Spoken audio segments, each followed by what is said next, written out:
Hi everyone, Sachin Nangna this side. Welcome back to another video. उम्मीद करता हूँ हमेशा की तरह सब लोग बढ़िया होंगे, सब अच्छे से पढ़ाई भी कर रहे होंगे और जिन लोगों का एफएमजी एग्जाम है आप लोग खूब सारी मेहनत कर रहे होंगे। तो शुरू करते हैं आज की इस वीडियो में, जिसमें मैं आप लोगों के लिए लेके आया हूँ काउंसलिंग से रिलेटेड ढेर सारी अपडेट्स। हम लोग बात करेंगे हरियाणा काउंसलिंग की, हम लोग बात करेंगे राजस्थान काउंसिल की और यूपी काउंसलिंग की। ठीक है, तो इन तीनों स्टेट्स की हम लोग बात करेंगे। पिछली वीडियो में मैंने आप लोगों को बताया था कि मेरा स्टेटस क्या चल रहा है। मैंने एमपी की सीट्स छोड़ दी थी, एमपी में मेरे को मिला था कॉलेज।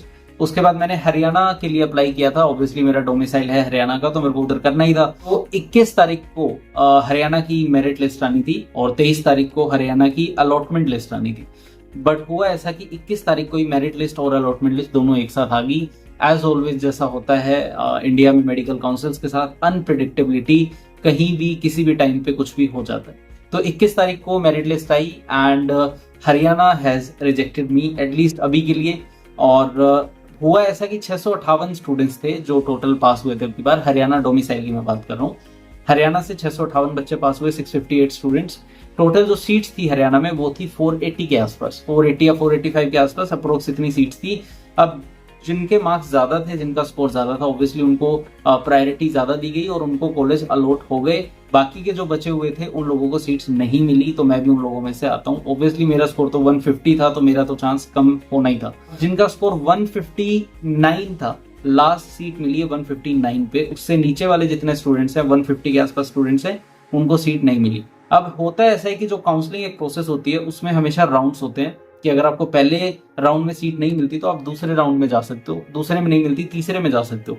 बट हमारी जो कम्युनिटी है एफएमजीज के केस में ऐसा होता है कि पहले राउंड को ही ये लोग सीरियस लेते हैं। पहले राउंड में अगर आपको सीट मिल गई तो well and good. Second round is always unpredictable. आपको नहीं पता होगा नहीं होगा, अगर होगा तो कब होगा, 2 महीने बाद होगा, 3 महीने बाद होगा, या शायद ना भी हो। तो ऐसे चांसेस रहते हैं। तो इतना रिस्क लेने का मेरा इरादा नहीं है और इसीलिए अब दूसरे स्टेट्स की बात करते हैं। राजस्थान की मैं बात करता हूं। तो राजस्थान मेडिकल काउंसिल ने 25 तारीख को अपने एप्लीकेशन फॉर्म थे वो निकाले अपनी वेबसाइट के ऊपर और वो मैंने ऑलरेडी फिल कर दिया है। मतलब पहले थी 1095 सीट, उसके बाद 625 और सीट बढ़ा दी, तो 1700 से ऊपर ओवरऑल सीट्स हो गई हैं।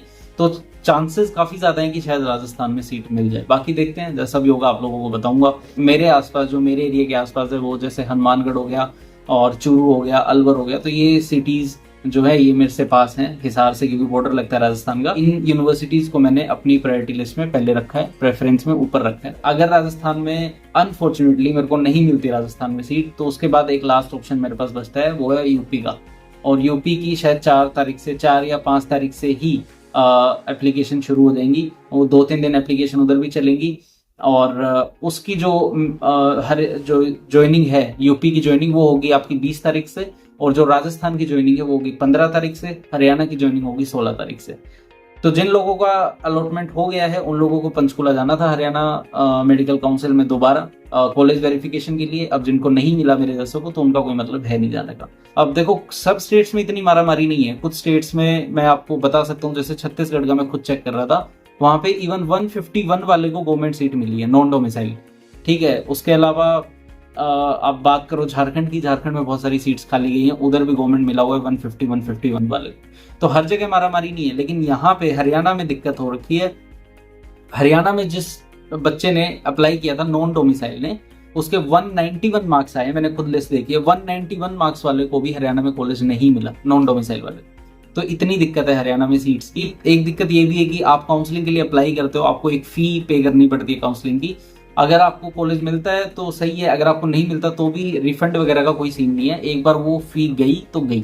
जैसे 11,800 रुपए थी हरियाणा की, तो वो पैसे गए तो गए, फर्क नहीं पड़ता आपको सीट मिले ना मिले। तो ये भी थोड़ा अजीब सा ही है सिस्टम। एक केस ये भी आता है, एक सिनेरियो ये भी आता है कि अगर मेरे को लेट्स से राजस्थान में नहीं मिली seat, in the worst of cases अगर राजस्थान में सीट नहीं मिली, उसके अलावा बचता है यूपी। लेट्स से यूपी में ही मेरे को सीट नहीं मिली, तो उसके बाद फिर मेरे को वेट करना पड़ेगा। जो अभी जुलाई में जिन लोगों का एग्जाम होगा, उनकी जब काउंसलिंग शुरू होगी तो मैं उनके साथ काउंसलिंग में पार्टिसिपेट करूंगा। तो बात इतनी सी है, सीधी सी बात है।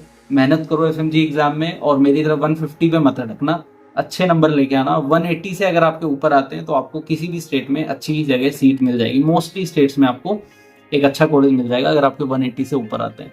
ठीक है, तो मेहनत करो, लगे रहो, बस सिर्फ इतना नहीं है कि मेरे को सिर्फ पास होना है, सिर्फ 150 लेके आना है। 150 इज नॉट इनफ। 150 अगर आपका आता है तो आपको देखो फिर थोड़ा स्ट्रगल करना पड़ेगा मेरी तरह, जैसे मैं कर रहा हूँ। ठीक है, बाकी आपकी मेहनत है, आपका एग्जाम है, आप जैसा करोगे आपको रिजल्ट मिल जाएगा। तो खत्म करते हैं इस अपडेट वीडियो को, छोटी सी वीडियो को। और अगर आपको सही लगी हो तो लाइक करना, शेयर करना और कमेंट करके बताना आप कहाँ से हो, आपकी काउंसलिंग का क्या स्टेटस चल रहा है, आप किस स्टेट से अपनी इंटर्नशिप करने वाले हो। ठीक है, उसके अलावा अगर आप नए हो इस चैनल को सब्सक्राइब कर सकते हो। इंस्टाग्राम पे आप मेरे को फॉलो कर सकते हो। कोई भी क्वेरी आपकी एफएमजी एग्जाम से रिगार्डिंग, कोई भी क्वेरी आपकी काउंसलिंग से रिगार्डिंग, मिलेंगे हम लोग बहुत जल्दी एक नई और इंटरेस्टिंग वीडियो में। तब तक आप लोग अपना, अपनी फैमिलीज का ध्यान रखो। Take care.